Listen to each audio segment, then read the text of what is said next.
Olá! O deputado Carlos Gianazzi, do PSOL, apresentou à Casa o projeto de lei 304 de 2021. Na proposta, o deputado quer declarar a Estrada de Ferro de Campos do Jordão patrimônio histórico, social e tecnológico. O que vai mudar para os trabalhadores e para a população com esse tombamento? Vamos saber no Ideias e Debates de hoje, com a presença do deputado Carlos Gianazzi, do PSOL. Seja bem-vindo, deputado. Muito obrigado, Melissa, pela iniciativa, pelo convite, pela iniciativa de promover esse importante debate na TV Alesp. Recebo também o presidente da União dos Ferroviários da Estrada de Ferro de Campos do Jordão, Fabrício Donizete Cruz de Jesus. Seja bem-vindo, Fabrício. Olá, boa tarde, muito obrigado pelo convite. Deputado, muito obrigado pelo convite também à TV Assembleia. E vamos fazer um debate democrático, limpo e transparente para todos que nos assistirem.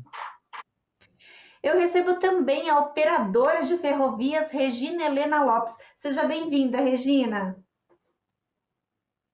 Obrigada pela oportunidade. Boa tarde a todos. Muito bacana esse debate, como a gente estava falando antes aqui do programa, tem muitas estradas nesse perfil aí da Estrada de Campos do Jordão, e esse é um debate que é interessante para que a gente conheça que é um patrimônio do Estado e a gente precisa saber um pouco mais sobre isso. Deputado, o senhor apresentou o projeto de lei 304 de 2021, que declara a Estrada de Ferro de Campos do Jordão como patrimônio histórico, social e cultural e tecnológico. Qual que é a importância para os trabalhadores e para a população da aprovação desse projeto? Olha, Melissa, primeiro que esse projeto foi construído coletivamente, né? Juntamente com os trabalhadores, com as trabalhadoras da ferrovia, com a comunidade, com a população. Então, é uma reivindicação, uma construção coletiva. E nós temos, basicamente, dois grandes objetivos com a apresentação desse projeto de lei que já começa a tramitar na Assembleia Legislativa. O primeiro dele é pressionar o governo a investir mais recursos na ferrovia. A ferrovia não recebe recursos adequados e ela tem uma importância não só turística, mas, sobretudo, prática de transporte dos trabalhadores de Pindamonhangaba. E, em segundo lugar, nós queremos preservar essa ferrovia que está prestes a ser privatizada. E se for privatizada, é o fim. Nós sabemos o que acontece com as privatizações no estado de São Paulo. Então, foram esses dois objetivos. Tem outros também, logicamente, que a Regina vai poder falar, e o Fabrício também, mas nós somos contra essa privatização, que ela é perigosa, nós sabemos como funciona no estado de São Paulo, e também para que haja mais investimento, o governo tem que investir recursos, porque os trabalhadores de Pindamonhangaba e da região dependem desse transporte, é um transporte fundamental e histórico na região, então tem que ter investimento. Uhum.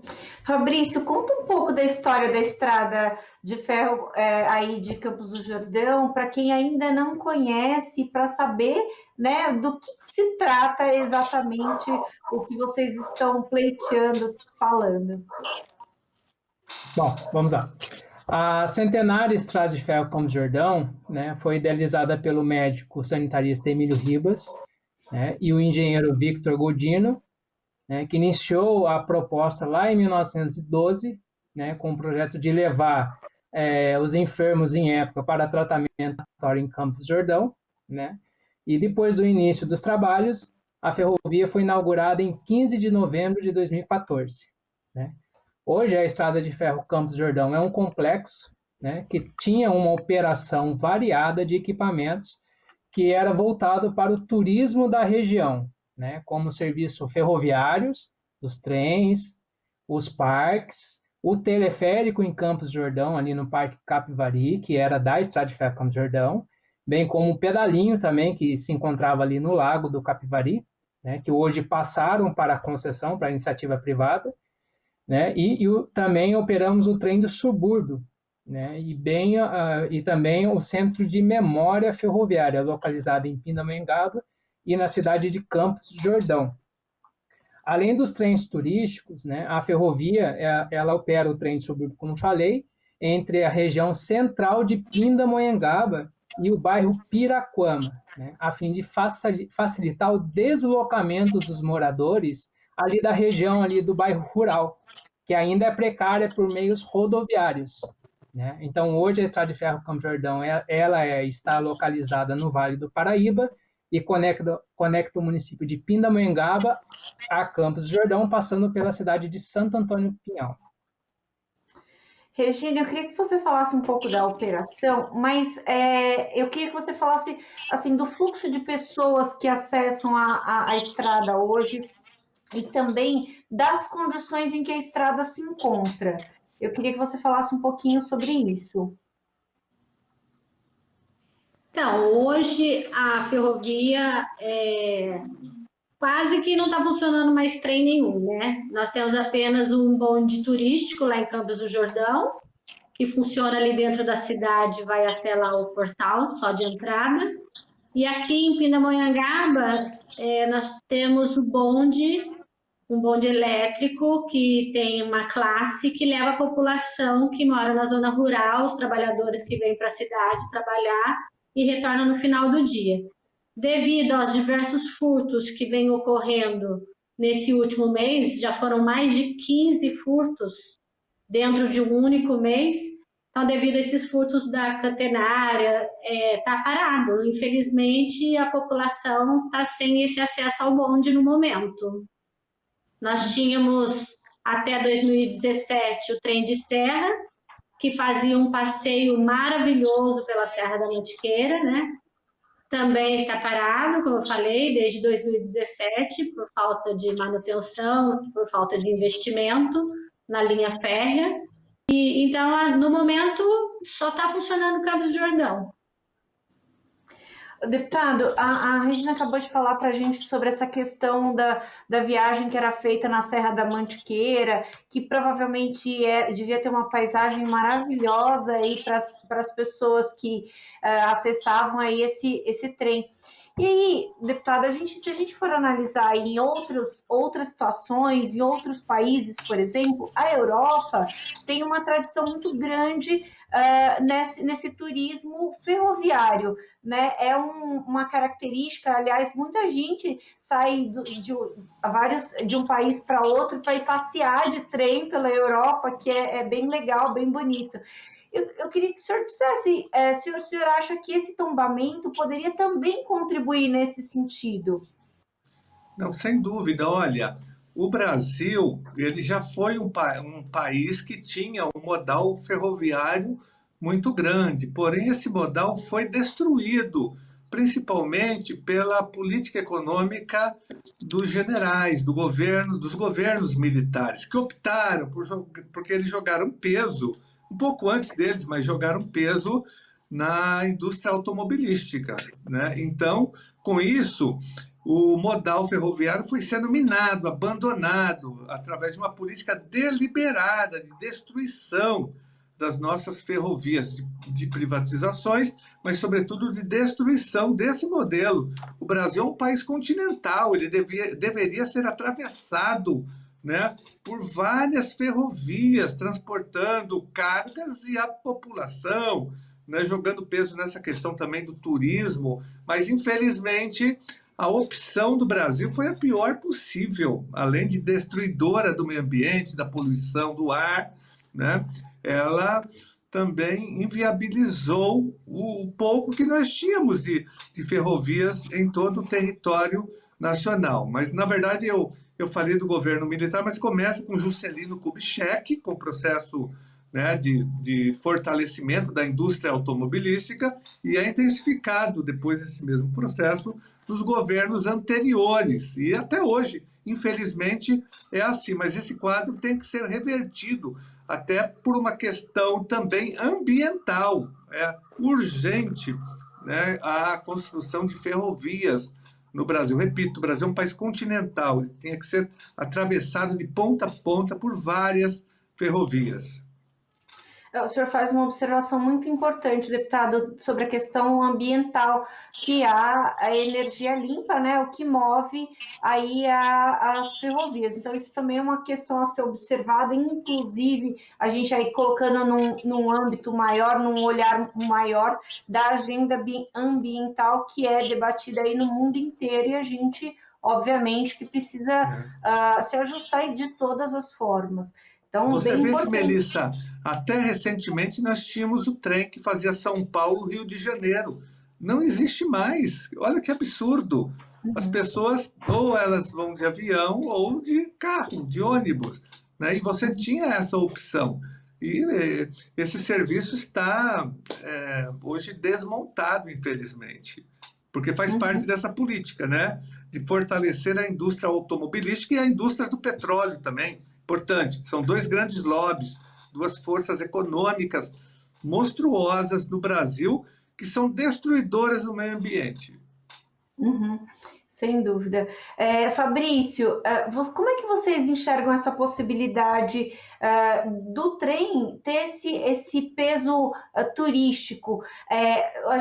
Vocês já falaram que isso de alguma forma já foi usado mais para turista, que vocês têm aí o bondinho em funcionamento, mas tornar isso como uma referência no município. A gente já sabe, todo mundo quer ir para Campos do Jordão é um município bastante acessado aí pelas pessoas, mas ter ainda mais motivos para ir a Campos do Jordão, vocês acham que é interessante para vocês que trabalham na ferrovia e para a população?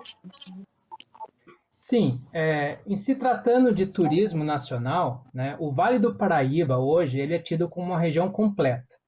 Né? O que significa isso? Ele transforma a cidade de Pindamonhangaba, né, sentido a Campos do Jordão, em uma referência de turismo ferroviário. Veja, a Estrada de Ferro Campos do Jordão é a única ferrovia ainda operada pelo governo, ou seja, o governo do estado de São Paulo. Né? E um dos potenciais de exploração turística ferroviária que temos entre os municípios é a integração da Estrada de Ferro Campos do Jordão, né, que hoje está vinculada à Secretaria dos Transportes Metropolitano, com as prefeituras, as entidades, né, os diretores de turismo das regionais, né, os delegados de turismo, entidades, né, e iniciativa privada, fazendo essa parceria, essa fomentação de uma única ferrovia, né, que consegue superar uma inclinação de 11% de elevação, que é muita coisa para um trem, né, vencer, né, uma Serra da Mantiqueira numa inclinação de 11%, que é a única do Brasil, passando pela Serra da Mantiqueira, ele tem um potencial muito grande de exploração. E só para se tratando dessa integração, o Vale do Paraíba ele possui 5 circuitos turísticos que poderiam ser integrados com o complexo ferroviário, que é o circuito da Mantiqueira, né, o circuito do Vale Histórico, o circuito Caipira, o circuito do Litoral e o circuito religioso. Só para a informação desses 5 circuitos aqui, se somado o circuito religioso, que liga Aparecida, Guará e Cachoeira Paulista, a gente está falando de 14 milhões de romeiros e peregrinos ali que buscam o turismo religioso. Só no trecho de Campos do Jordão e Pindamonhangaba passa mais de 1.400.000 peregrinos todo ano fazendo a romaria até a Basílica da Nossa Senhora Aparecida, né? Então, veja, a expansão ferroviária integrando com o poder executivo, né, que é a prefeitura e demais entidades, consegue fomentar, né, essa expansão ferroviária. Um dos exemplos que pode ser feito, e foi um projeto já entregue para o governo desde 2017, quando fiz todo o estudo e levantamento, é a reativação do centro de memória, né? A criação do roteiro de Conhecendo o Chão de Fábrica. Hoje, a Estrada de Ferro Campos do Jordão é a única oficina do Brasil que ainda mantém serviços especializados em madeira e maquinários de 1937. Um bem histórico ali, produzido manualmente e não é explorado no conceito de turismo, né, cultural. A expansão do complexo turístico ferroviário que interliga o projeto Cerâmica em Pindamonhangaba, que para Empina tem um grupo de artesãos que fomentam aquele trabalho, não é explorado. O circuito gastronômico poderia ser integrado até a estação Pirapuama. O circuito religioso na estação expedicionária, que ali tem um centro que tem todo ano uma festividade do religioso, né? E o ecoturismo interligado no Parque Reino das Águas Claras, que tem o atrativo como a história do Monteiro Lobato. Então, todas essas atratividades que a ferrovia pode explorar com seus 21 quilômetros dentro da cidade de Pindamonhangaba até Campos do Jordão, totalizando 47 quilômetros, tem potencial de expansão turística e não é aproveitado pelo governo hoje atual, né, para poder fomentar essa expansão. Uhum. Regina, quando a gente está falando aqui, dando bastante ênfase para essa questão do turismo, mas no dia a dia, as pessoas também poderiam trabalhar nas cidades vizinhas, enfim, visitar ali parentes, usar essa ferrovia de uma maneira também mais cotidiana. E aí, eu queria saber se existe essa possibilidade desse uso mais cotidiano, ou seja, das viagens com não com espaçamento de tempo muito grande, periódico, que nem aqui na capital, a gente tem os trens que saem, sei lá, a cada 8 minutos, a cada 3 minutos. Talvez aí não fosse ideal esse tempo que é curto, mas numa periodicidade interessante para que as pessoas pudessem circular entre esses municípios. É viável? Sim, é viável. Na verdade, nós tínhamos, até interromper devido aos curtos, nós tínhamos 5 por dia. Saía um às 6h15, 6h30 da manhã, porque ia até a zona rural e trazia os trabalhadores para o centro, né? Chegava aqui em Pinda, no centro, por volta de 8h10 da manhã. Depois tinha outro trem às 9 da manhã, tinha outro trem às 11h30 da manhã, às 13 horas e às 16h15, que era o último, que era a hora que levava os moradores de volta para a zona rural. E agora que está parado, eles reclamam muito, porque primeiro que o valor do trem é um valor melhor do que o do ônibus, né? O trem é R$3,50, o ônibus, se eu não me engano, é R$4,20, R$4,30, então já tem um custo melhor para que eles possam vir para a cidade. O trem já é uma tradição, eles já gostam por si só de vir para cá com o trem. Então, com certeza seria viável e poderia estar sendo utilizado com mais horário, sim. Uhum, é muito interessante a gente saber disso, né, deputado? Porque a gente entender de uma forma ampla toda a questão, não só como o turismo, claro que é importante ali a gente dar essa ênfase, porque isso talvez até consiga pagar a manutenção dessa linha, mas também do dia a dia das pessoas que precisam se transportar de uma cidade para outra ali com rapidez, porque o trem não pega trânsito, então, quer dizer, é bem interessante. Aí eu queria que o senhor falasse um pouco sobre essa questão do investimento, deputado, porque o que é necessário para manter essa estrada em funcionamento como um polo turístico? É um investimento muito grande? Não é um investimento muito grande, na verdade, né? E o Estado tem recursos para isso, acompanha a execução orçamentária. Aqui nós aprovamos o orçamento e quase não há destinação orçamentária para as ferrovias do Estado de São Paulo, sobretudo para essa. Então é possível sim. Inclusive agora na LO, na Lei Orçamentária, nós vamos destinar um valor bem maior para essa linha. E na verdade, tentar impedir a privatização, de alguma forma, porque com o tombamento ela não poderá ser privatizada e o governo vai ter que investir. O fato é que o investimento não vai significar nenhuma oneração para o Estado, tem 260 bilhões de reais de orçamento, então o orçamento é pequeno, ele não vai, eu diria que nem fazer cócegas no orçamento bilionário do Estado de São Paulo. E o retorno social para a população vale a pena. Não só social, mas também turístico, né, e econômico até para a região, como o Fabrício colocou muito bem, se fosse reativada essa linha férrea que ele falou, contemplando todo o turismo religioso, por exemplo, que vai até Aparecida, imagina, isso daí daria até lucro, seria rentável, né? A ferrovia seria autossuficiente do ponto de vista econômico. Então, falta interesse político de investimento na área. Mas a questão orçamentária, sinceramente, é a menor possível essa. Não há, não é esse o motivo do não investimento. Fabrício, o deputado acabou de tocar num ponto que eu acho que é bem importante a gente falar, enfatizar aí, que é a questão da interligação com os municípios, que pode até fazer com que se pague a ferrovia. A gente sabe que tem várias ferrovias no estado de São Paulo. São Paulo transportou café e outras coisas aí pelas estradas de ferro durante muito da sua história, né? E eu queria saber se a estrada de vocês tem a possibilidade, por exemplo, de interligar com outras estradas também que está ali mais ou menos nas mesmas condições e até aumentar essa malha viária aí para ferroviária, melhor dizendo, para chegar a outros municípios e aí fazer uma interligação ainda maior aí dentro do estado. Sim, há possibilidade, porque a CPTM hoje, ela tem o expresso turístico, né?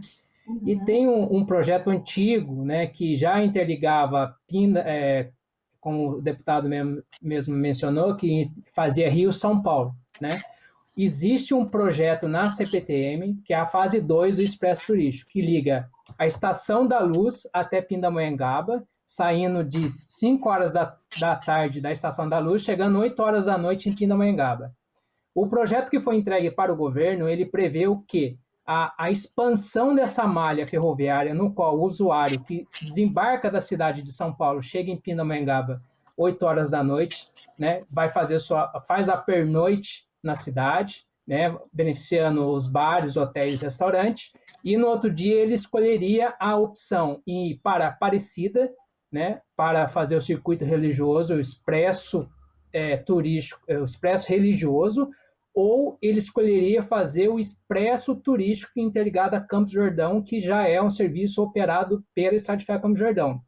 Em época, eu busquei, né, a integração com a Basílica de Aparecida, com os diáconos, estavam lá, os ecônomos, os padres ecônomos, que trabalham com a economia lá da Basílica, e estavam fazendo parceria junto com o prefeito, né, de Aparecida e os demais prefeitos ali da região, onde interligar essa intenção dessa expansão da malha ferroviária, né? Então foi entregue todo um projeto, mas foi arquivado, engavetado aí pelo governo nesse incentivo. Só para vocês terem uma ideia, a ferrovia operando hoje de Pinda a Campos do Jordão, com seu 100% de potencial, de todos os seus horários, operações, a gente está falando de uma margem de 23 milhões.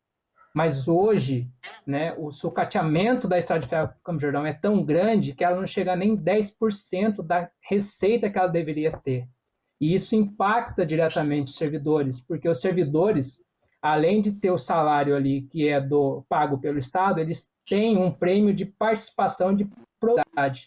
Ou seja, desde 2017, que vem sendo feito o sucateamento da Estrada de Ferro Campos do Jordão e não tem investimento, acaba caindo a receita. E quando cai a receita, impacta diretamente na vida do servidor não conseguir pagar essa premiação. E a gente está falando de servidores que ganham hoje ali um auxiliar, né, que é a primeira classe, né, de manutenção, um salário mínimo. E sem esse prêmio de incentivo, estamos falando de R$ 435 que o governo não consegue pagar, deixa alguém passando fome hoje. Então, você vê um potencial de uma Estrada de Ferro Campos do Jordão que consegue chegar a 23 milhões, não consegue chegar hoje nem 1 milhão de receita no final do ano. O Fabrício falando, eu só pensando na vista que deve ser essa estrada maravilhosa. Deve ser a coisa mais linda, porque todo o caminho que é percorrido para até chegar da Estação da Luz até Pindamonhangaba e depois até Aparecida é bonito e deve ser um passeio muito agradável, deve ser muito bacana, tanto para levar as crianças para ensinar ali coisas diferentes, um ar diferente ali para as crianças, eu acho que é bem interessante. Regina, tem uma estimativa de quantas pessoas tem potencial para a estrada transportar? Essa estrada teria potencial para transportar? Há uma estimativa? E outra coisa, a gente está falando aí de pessoas que estão indo de uma cidade para outra. O trem também teria essa capacidade de carregar, por exemplo, bagagem? Sim, dá para levar, poderia estar levando bagagem também. A estimativa do bonde, que é do centro de Pindamonhangaba para os bairros rurais, antes do furto, em média, estava de 70 a 140 passageiros dia, podendo carregar por horário, no máximo, 244 pessoas em cada horário. Nos trens de serra, de Pinda a Campos do Jordão, poderia ser feito 84 passageiros ao dia. E de Campos do Jordão, Passeio de Serra até Santo Antônio do Pinhal, 168 passageiros ao dia. É bem interessante isso, inclusive, voltando às questões que o deputado mencionou antes, da questão ambiental, se a gente for analisar isso, são 230 carros com uma pessoa só, 230 carros a menos, né? Então, quer dizer, é bem interessante a gente analisar por um ângulo um pouco mais ampliado, né? Deputado, existem outras, como eu mencionei antes, existem outras estradas de ferro com as mesmas características históricas da estrada de Campos do Jordão. A gente tem, como eu estava mencionando para o senhor aqui, na Zona Sul, a Sorocabana, que descia a serra, né, nos anos de 1970, acho que até, se eu não me engano, até 1990, essa estrada teve funcionamento aqui na Zona Sul. E aí eu queria que o senhor avaliasse também essa questão. O tombamento pode contribuir com outras estradas que estão inativas ou ativas só para transportar cargas, para que seja de fato ativado aí um turismo diferente no estado?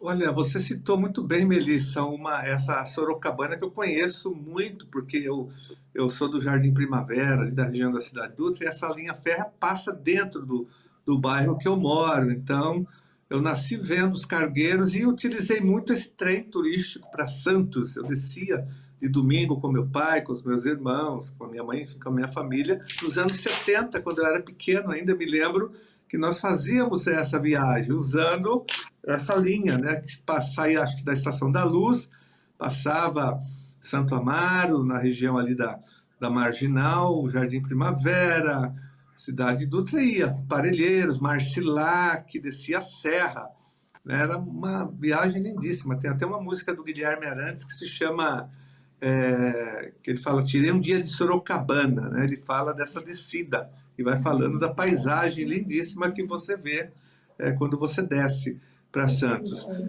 Agora, tem outras estradas também turísticas, outras linhas turísticas, né? Nós temos em Paranapiacaba, nós temos em Mogi das Cruzes, aquela que faz com a Estação da Luz, Campinas, nós temos Paraguaçu Paulista também, Jundiaí, Estação da Luz. Então, nós temos algumas outras que podem ser fortalecidas com esses investimentos. Por isso que eu acho que esse debate também sobre a linha férrea de Campos do Jordão, essa luta do Fabrício, né, da Regina e de tantos outros de Pindamonhangaba, vocês vão estar também estimulando outras lutas no estado de São Paulo, porque isso acende o debate sobre a reativação das ferrovias e a valorização das poucas existentes. Eu acho que tem umas 14, se eu não me engano, no estado de São Paulo, fazendo esse tipo de transporte turístico, alguma coisa nessa linha. Mas esse debate é muito importante. Esse debate incentiva, promove, estimula, né, a luta em defesa da ferrovia no estado de São Paulo. Fabrício, vocês conhecem as outras ferrovias, a situação de outras? Como é que é? Tem um contato entre vocês, uma interligação? Como é que funciona?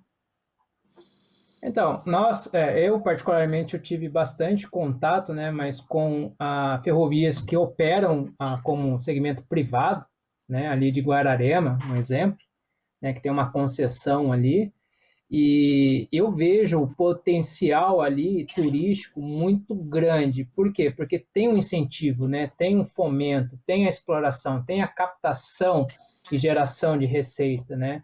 Então, comparando o segmento ferroviário, que nós estamos falando de uma ferrovia centenária que possui 47 quilômetros de extensão, né, que tem opções de expandir ainda mais, opções de poder fomentar ainda mais, né, o seu marco, né, transformar numa centenária, numa ferrovia de 200, 300 anos, mantida ainda pelo órgão do governo, no qual beneficia o usuário final. Porque se você pegar hoje uma iniciativa privada, comparando o segmento ferroviário, o usuário vai pagar 3 vezes mais o valor no serviço privado, sendo que no serviço, né, operado pelo governo, ele consegue baratear o custo de passagem e assim atender mais a classe, né, mais as pessoas no seu cotidiano, né, no sentido do poder aquisitivo de cada pessoa. Hoje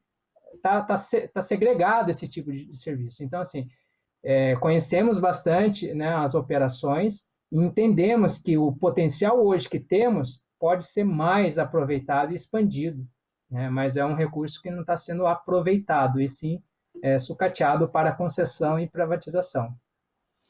É importante a gente destacar, né, Fabrício, que a gente não está falando da construção de uma estrada do zero, a gente está falando da melhora, modernização e funcionamento de uma estrada que já existe, né? Como você falou, são 47 quilômetros, que é muita coisa, né? Então, eu queria que você até completasse falando sobre a perspectiva, né, para vocês do setor, desse projeto do deputado, para vocês, porque como a gente havia comentado antes, de alguma forma, conforme for tramitando dentro da casa o projeto do deputado, isso obviamente que vai inspirar outras estradas de ferro a buscar esse mesmo patamar. Então, eu queria saber da perspectiva, como é que vocês estão conversando entre vocês sobre isso.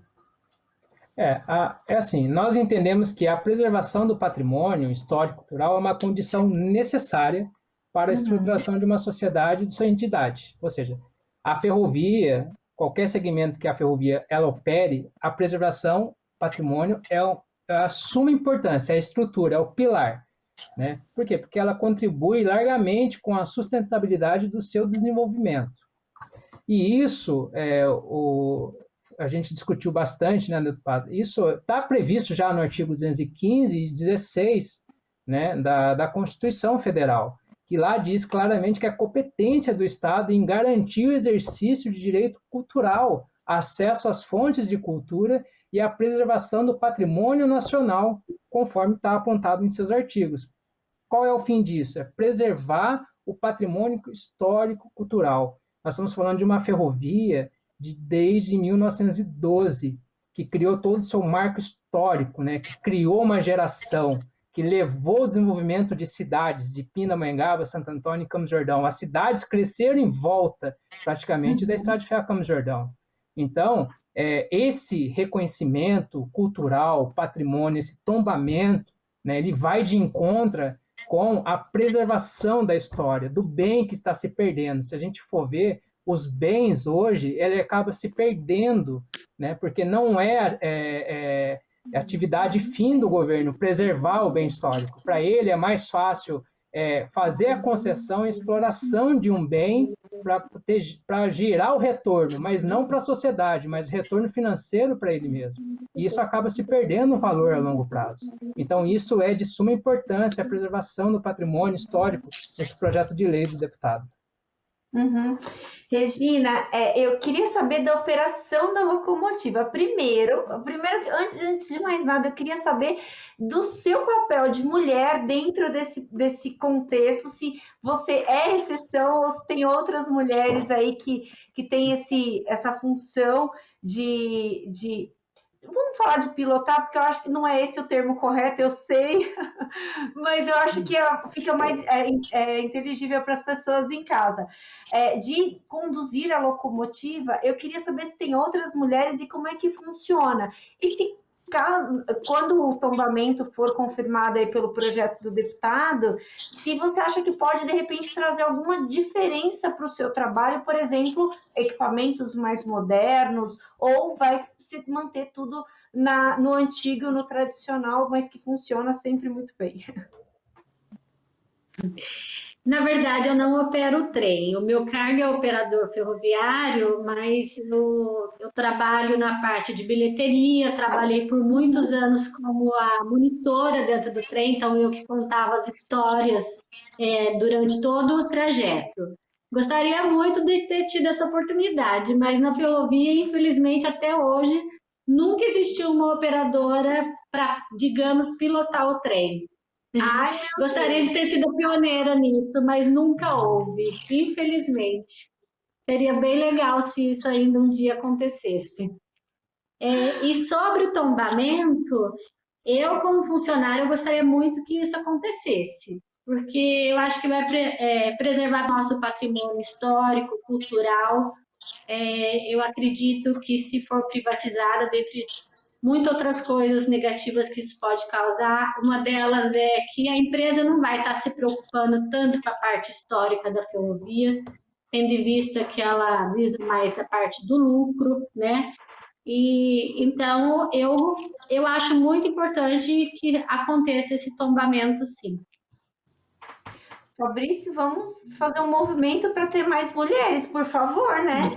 Conduzindo os trens, né, por favor. Conta pra gente um pouco sobre a construção do projeto. No comecinho do programa, o senhor falou que esse projeto foi escrito com a ajuda das pessoas que trabalham ali na ferrovia. E eu acho que é importante a gente deixar isso muito claro, porque às vezes as pessoas de casa não conhecem o andamento de uma proposta e acham que, às vezes, é aleatório ao mandato do deputado. O senhor é um deputado da educação, mas está aberto a enxergar propostas de outras áreas também. Eu queria que o senhor contasse um pouquinho sobre essa construção do projeto. Olha, Melissa, o nosso mandato é um mandato popular, coletivo. Ele é uma ferramenta dos movimentos sociais, dos movimentos populares, é uma ferramenta dos trabalhadores, da população. Então, as pessoas utilizam o nosso mandato para fazer as suas intervenções, né? E não foi diferente, não está sendo diferente também em relação a esse tema tão sensível a nós. Você falou, eu sou um professor, diretor de escola pública, que defendo a educação, mas nós defendemos também a cultura, o patrimônio histórico, o meio ambiente, né? As lutas em geral dos trabalhadores. E essa é uma luta muito importante. Ela é fundamental, é uma estrada de ferro centenária que tem uma função importante no desenvolvimento da região. E o projeto ele é consequência de uma mobilização que existe na região. A mobilização que está sendo organizada na região pelo Fabrício, pela Regina e outros trabalhadores e outros grupos organizados, foi responsável pela construção não só do projeto, mas tem também já uma representação, um pedido de tombamento no IPHAN, do próprio movimento, o Fabrício pode falar. Nós entramos com outro pedido de tombamento no IPHAN para reforçar o pedido já feito na região, pelo grupo organizado pelo Fabrício, que é um funcionário histórico da ferrovia, a Regina também, e eles são defensores desse movimento. Mas o projeto de lei, toda a nossa luta, ela é coletiva porque ela é construída por todos esses atores, por todos esses segmentos dos movimentos de Pindamonhangaba e outros do estado de São Paulo. Essa tem que ser a função do mandato. O mandato não é do deputado, o mandato é uma ferramenta da população né, para viabilizar as lutas e as reivindicações. O deputado representa isso, mas não é dele o mandato. Então, e o nosso mandato é popular e é coletivo. A maioria dos nossos projetos são feitos exatamente dessa maneira. Não é coisa que, da minha cabeça ou da assessoria, são projetos que são construídos a partir de movimentos reais da sociedade viva em movimento. Muito bem, muito bacana. Eu queria, então, Fabrício, que você falasse um pouquinho desse processo de tombamento do IPHAN. Eu acho que é importante a gente contextualizar até para entender as outras frentes em que estão sendo tratados o assunto. Legal.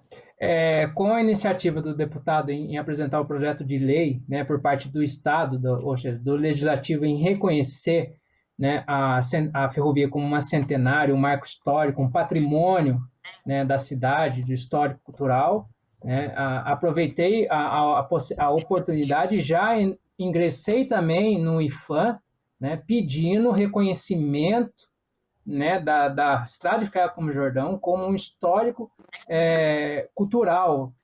Veja, novamente, é uma ferrovia centenária desde 1912, que ali conta no seu centro de memória passagens históricas de equipamentos, servidores, né? São contos que a ferrovia traz para a cultura, os pontos de referência da cidade de Pindamonhangaba, Santo Antônio, em Campos do Jordão, é o ponto de referência histórico-cultural, a Estradinha de Ferro, como bem conhecida por todos carinhosamente, a Estradinha de Ferro Campos do Jordão. Veja, então, assim, diante de todos esses contextos, né, que foram apresentados, discutidos aqui, nós entramos também no IPHAN, né, pedindo esse reconhecimento pelo Instituto, né, por um órgão federal que reconheça. A Pindamonhangaba, né, pelo prefeito, ele já reconheceu, né, ele emitiu um decreto aí recentemente, né, reconhecendo a parte de Pindamonhangaba com a sede, né, que foi construída em 1930, a estação e a oficina, que é a histórica oficina da Estrada de Ferro Campos do Jordão, como um tombamento bem histórico. Mas falta a parte de Santo Antônio e Campos do Jordão. Então, com o projeto de lei do deputado, indo de encontro com o projeto já protocolado no IPHAN, ele faz essa junção do marco ferroviário, né, de Pinda a Campos do Jordão, do reconhecimento histórico. E tanto é que na lei orgânica de Pindamonhangaba, nos seus artigos 215 e 16, 235, lá diz que a Estrada de Ferro Campos do Jordão ela é reconhecida como um patrimônio histórico da cidade. Então, tudo isso foi levado para o IPHAN, né? Tudo isso foi levado para o deputado, no qual ele reconheceu e levou a causa o projeto para votação, e o IPHAN agora está em análise do projeto apresentado lá para esse reconhecimento de preservação patrimonial cultural da Estrada de Ferro Campos do Jordão. Olha, muito bacana isso, e pensar nessa possibilidade que em breve, né, de reativação plena da estrada é bem bacana. Também faz parte do desenvolvimento do Estado, com certeza, muito embora a gente esteja falando de recuperar uma tradição, né, um meio de transporte que surgiu há mais de 100 anos, mas com certeza ele está muito ligado com todos os projetos de desenvolvimento que a gente tem visto aí, que há uma intenção de fazer nesse momento. Eu gostaria de agradecer a presença de todos, foi muito bacana essa conversa, conhecer um pouco da estrada de Campos do Jordão, de Pindamonhangaba. Eu acho que é bem interessante para a gente também se interessar por essas questões que às vezes não é do nosso dia a dia, não é do nosso dia a dia de quem está aqui em São Paulo, e que é tão importante quanto. Queria pedir as considerações finais de cada um. Regina, por favor. Eu agradeço, para mim foi um prazer imenso estar aqui participando com vocês. Confesso que estava um pouco nervosa, mas foi muito bom bater esse papo aqui com vocês sobre a nossa centenária ferrovia. Muito obrigada ao deputado, muito obrigada a você. Foi um prazer. Obrigada, Regina. Obrigada, Fabrício. Pode fazer suas considerações. Agradeço o convite, novamente, deputado. Fico honrado, né, em poder falar um pouco do que está acontecendo hoje com nós, servidores da Estrada de Ferro Campos do Jordão, expor um pouco a verdade, né? Então, agradeço novamente aqui, em nome de todos, a oportunidade. E queria só finalizar dizendo uma coisa, que muitos foram os caminhos que a Estrada de Ferro Campos do Jordão percorreu ao longo dos seus anos. E ainda sob a perspectiva de fortalecimento da sua infraestrutura, de um olhar futuro e renovado, mas guardando o seu passado histórico, cultural. E aí que está o novo desafio dessa Estrada de Ferro Campos do Jordão, tornar-se um importante instrumento de preservação histórica ferroviária do Brasil, no qual vamos valorizar uma ferrovia que tanto se fez presente dentro do século, como a principal fonte de trabalho na região serrana e no Vale do Paraíba. E esta é a meta, é a Estrada de Ferro Campos do Jordão, com seu valoroso reconhecimento e conceito histórico dos seus quadros de funcionários, seus herdeiros de tradição, há de superar esses desafios e já começou a vencer mais esse. Obrigado novamente. Obrigada, Fabrício. Obrigada, deputado.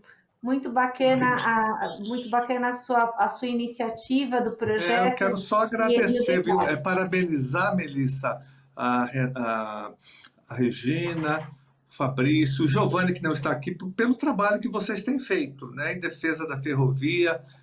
Vocês estão dando uma aula de cidadania, de defesa do patrimônio histórico, cultural e tecnológico do nosso Estado. Vocês são um verdadeiro exemplo e podem contar com o nosso apoio. Inclusive, nós já, em relação aos assaltos que foram realizados lá, infelizmente, que paralisou, nesse momento, a ferrovia, eu acionei já a Secretaria de Segurança Pública, pedindo providências. A Secretaria de Segurança Pública tem que investigar e fazer um trabalho de prevenção para que isso não ocorra mais na região, porque é grave. E o Estado tem que proteger a ferrovia. E todo o nosso apoio à luta dos trabalhadores e trabalhadoras da ferrovia. Então, vamos continuar a nossa luta para consolidar o tombamento, a preservação da ferrovia.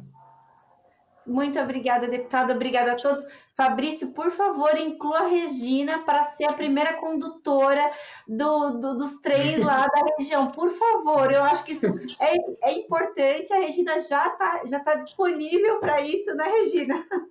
E eu acho que é um marco histórico importante, com certeza também. Esse foi mais um Ideias e Debates. A gente falou da Estrada de Ferro de Campos do Jordão com o deputado Carlos Gianazzi do PSOL, o Fabrício Donizete Cruz de Jesus, presidente da União dos Ferroviários da Estrada de Ferro de Campos do Jordão, e a Regina Helena Lopes, operadora ferroviária. Você fica agora com a programação da Rede Alesp, você pode rever esse programa e outros programas da Rede Alesp nas nossas redes sociais. Obrigada pela sua companhia e até a próxima.